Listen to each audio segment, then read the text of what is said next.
এক যুবক ছিল খুব ব্যস্ত। চাকরি, বাজার, দুনিয়ার চিন্তা নিয়ে সব সময় ব্যস্ত থাকত। প্রতি শুক্রবার সে ভাবত, আজ কাজটা শেষ করে তারপর মসজিদে যাব। কিন্তু একদিন কাজের ভিড়ে সে জুম্মার আজান শুনেও বসে থাকলো। হঠাৎ তার এক বন্ধু এসে বলল, ভাই, আল্লাহ তোমায় ডাকছে আর তুমি দুনিয়ার পিছে ছুটছো। তার হৃদয় কেঁপে উঠল। সে সব কাজ ফেলে দৌড়ে মসজিদে গেল।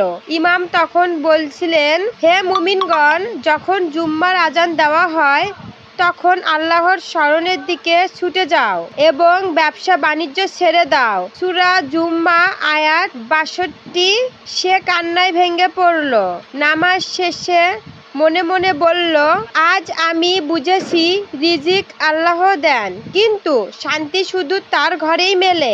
শিক্ষা: জুম্মার আহ্বান মানে ১ ঘন্টার জন্য দুনিয়া ছাড়ো, আর আল্লাহ তোমার জন্য বরকত লিখে দেবে।